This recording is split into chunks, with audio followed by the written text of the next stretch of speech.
DZBB 99.9 Pasada Radio.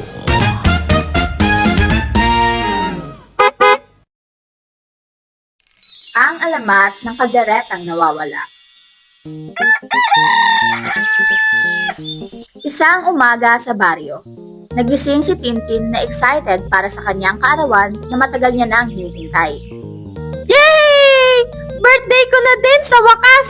May spaghetti cake, Shanghai at lechon ba tayong handa, tatay? Anak, wala tayong handa para sa birthday mo ngayon eh. Hindi sapat ang kinita ni tatay. Pero huwag ka mag-alala. Meron tayong pritong tuyo na handa ngayong birthday mo. Hala! Ang lungkot naman ng birthday ko. Tagal ko pa naman tong hinintay. Walang spaghetti, walang cake, walang Shanghai, at wala ding lechon. Tuyo na naman ang kakainin natin ngayong araw. Aba, Tintin, huwag ka nang malungkot. Ano ka ba? Meron naman kayong tuyo, meron din kayong suka. Ibig sabihin, may anli sawsawan. Mga apo, huwag kayong mag-alala. May alamat tungkol sa kalderetang nawawala. Makinig kayong mabuti ha.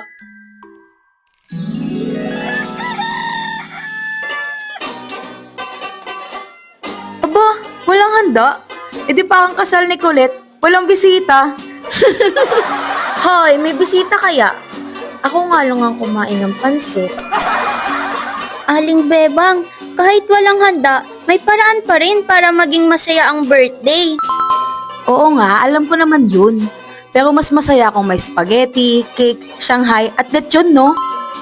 Ang dami nyo naman pong request. Hindi naman kayo yung magbe-birthday. Oo nga eh. Over naman sa request, akala mo siya yung magbabayad ng panghanda ni Tintin. Nana Yern?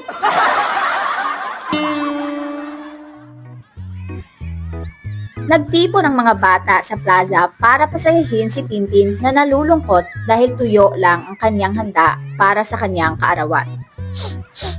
Salamat sa inyo ha.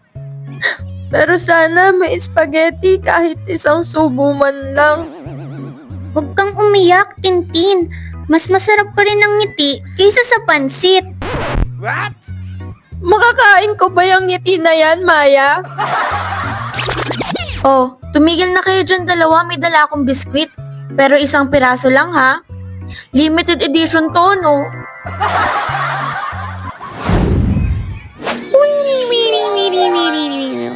Charan!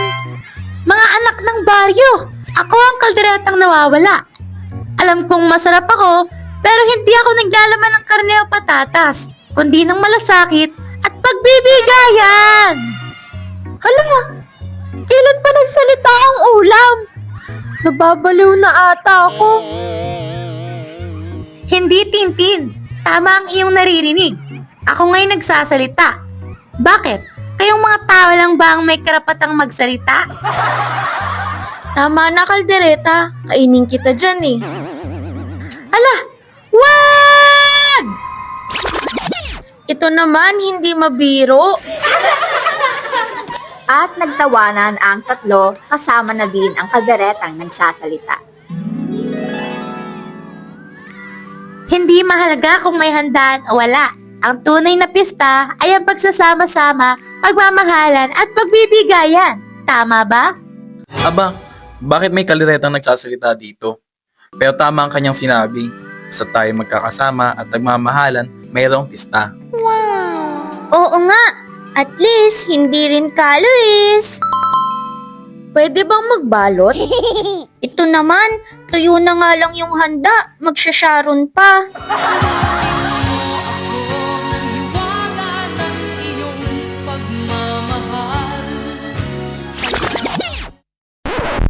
At sa baryong iyon, natutuhan nila na ang kaarawan ay hindi lamang tungkol sa handaan. At para maging masaya, pagsasama-sama, pagmamahalan at pagbibigayan lang ang kailangan. Salamat po Lahat kayo ang handa ko ngayong araw. Pero sana next time, may spaghetti, cake, Shanghai at lechon. Joke, joke, joke! Pero Tintin, kita mo, wala man tayong spaghetti, cake, Shanghai at lechon. Busog naman tayo sa kwentuhan at tawanan. At higit sa lahat, busog sa pagmamahalan. Tandaan mo iyan. Iyon ang pinakamahalaga, Tintin. Tatandaan ko po iyan, Lola Sally. Salamat po! At hanggat marunong kayong magbigay at magmahalan, mananatiling masagana ang inyong mga puso. Pero kung may lechon sa susunod, just call me ha. Ito naman si Aling Bebang, ang daming hiling.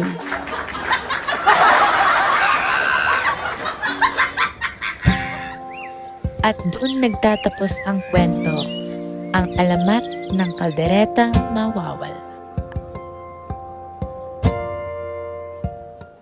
Ang radio drama na ito ay hatid ng Starwax Floorwax. Kintab to the max. Kapag kintab ng sahig ang pag-uusapan, dito na tayo sa number 1. Number 1! Starwax Floor Wax. Kintab ay to the max. Tayo na't maglinis ng sahig, kuminding-kinding tayo mga misis. Kapag kintab ng pag-usapan, dito na tayo sa number 1. Mag-Star Wax Wax, Star Wax Wax. Yan ang kintab na to the max, max, max. Starwax ang number 1 floor wax. May waterproof formula. Buhusan man ng tubig, balikin tap ang sahig. Mag-Star Wax Wax, Star Wax Wax. Starwax, di amoy gas. Star Wax ang number 1 kintab na to the max. Starwax ang number 1 floor wax. Gawa ng ACS Manufacturing Corporation. ISO certified world-class quality. ACS. DZBB 99.9 Pasada Radio.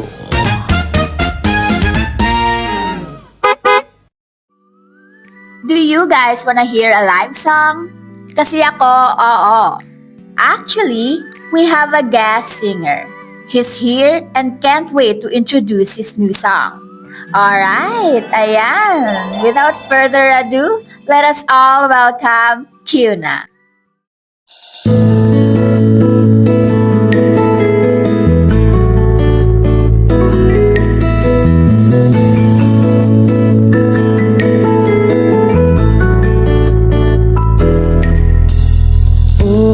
Ulit-ulitin ko sa'yo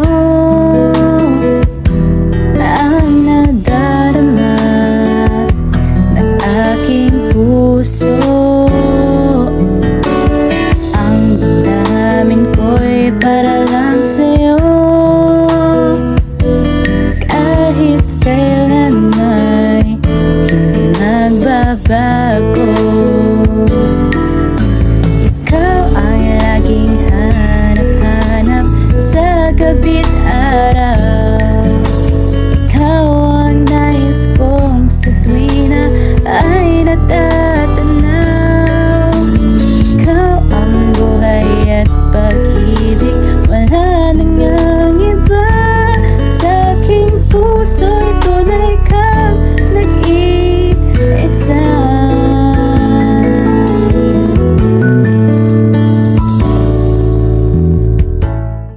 And that's Sa Aking Puso by Kyuna. Wow guys! The Manila Siren is in the house! Woo! That song is actually great. What's the inspiration behind that? Hi listeners! Thank you for having me, Kate. Okay guys, so the inspiration behind this song is actually my high school sweetheart. Kahit hindi kami nagkatuluyan ngayon, iniisip ko pa rin siya. So yes, I made this song just for the memories we had together when we were both young. But I'm all good na. I'm happy and grateful to my partner right now. Aww, that's so cute! Okay, Kyuna, when are we expecting this song to be released on different platforms? Okay guys, alam kong excited na kayo. And it's here! You can all stream it on Spotify, YouTube, and Apple Music this coming October 16. Stay tuned! Maraming salamat po! Oh, narinig niyo yon? Stream Sa Aking Puso by Kyuna. Again, thank you Kyuna. At tayo ay magbabalik na sa DZBB 99.9 Pasada Radio.